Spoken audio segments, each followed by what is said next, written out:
My story begins with just a simple invite to church. My cousin invited me to come to church, and I had thought to myself at that point in life, no, that's not for me. That's not for me. I don't know about that. And I had already previously sort of thought a wee bit about it, but never thought to go. And it sat in my heart though. It sat in my heart, and you know, going back a wee bit even into life and stuff. My school life was great, and I come through school, and school was brilliant. And then I went to work, and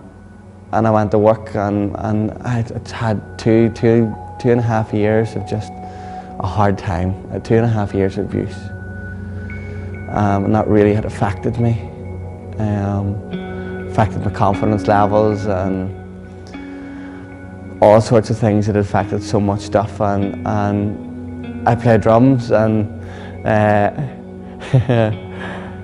I always use my drums as an escape, as in like a way out, like my medicine. Just, it's what I used it for. It was like a get away from everything. Everything just was so hard, and my expression was through music.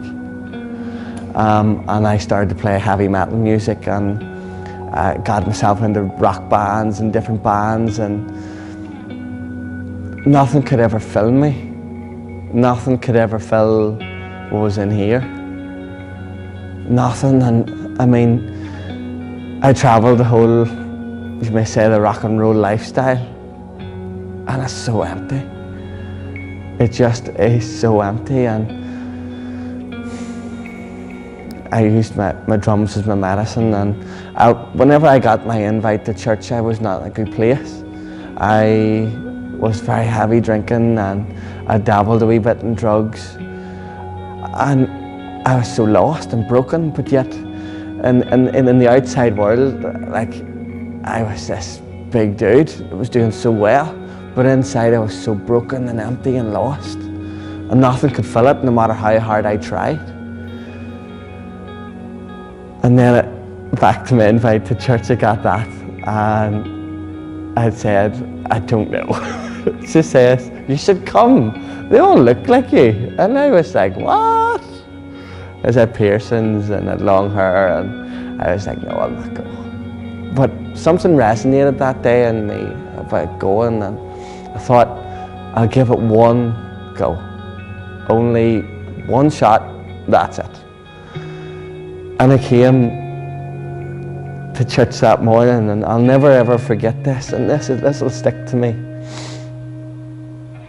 Yes, I arrived at church, and I'll never forget it. Izzy in church just randomly just popped up, and there she was, and she'd said to me, you look amazing today.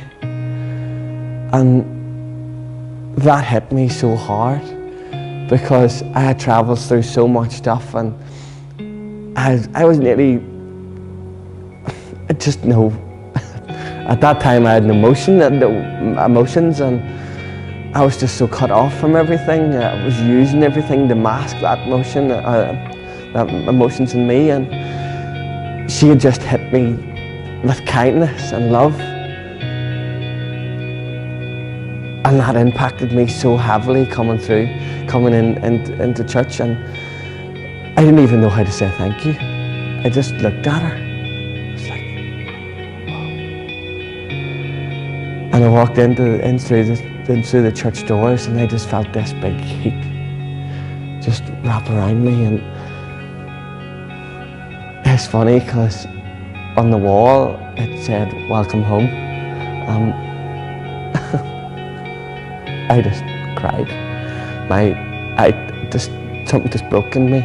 My emotions just overwhelmed me, and within the first 2 songs there I was asking Alex,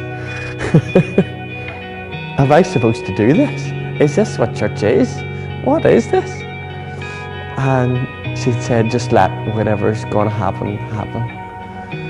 And the preacher was talking, and I hadn't a clue what he was talking about. I had no church background, no nothing, and he was talking and preaching away, and I just knew I was supposed to be here. I didn't know anything else. I was just supposed to be here, and you know, that day I was chosen, and that changed my life. I cried that whole day, like non-stop. I left church here in Grace Generation, and I went for a walk in the park, and I cried, and I was like, what? I'd never felt anything like it before. Where I tried to fill so much of me up with the Word, but yet I just give my life to Jesus, and He came and filled the spot that I was never going to fill. He made me complete. And from there I've never looked back. Never looked back. I'm here in church, and I'm serving and worship drums, and I serve faithfully every Sunday. I never miss a Sunday. I'm like, come on.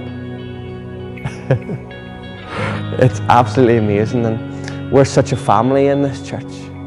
We're all about coming alongside people and championing them on. So whatever background, whatever they've come through, whatever they're facing right there and then, we're right beside them, praying for them, leaning on them, praying in with them in their situation and championing them on. Because that's what we're about. And I'll just say this one more thing, and God's so good. God's so good. I have dyslexia, and my dyslexia, in a sense, almost ruled me. I had so much fear over it, so much anxiety about it, so much. Whenever I talked about reading or anything, I looked at pain, it hurt. Because the world wanted me to be like that. The world kept telling me I can't do things, but I can do everything through Christ who strengthens me, because my God is championing me on. Just a few weeks ago, in prayer time, I felt on my heart I needed to read. This song was on my heart, and I felt on my heart that I needed to read. And I was like, oh. And you know, whenever we stand in His love, our fear doesn't stand a chance. I just stood there in prayer time, and I leaned with all my might on Him to guide me. And I read out for the first time in 8 years. And that fear,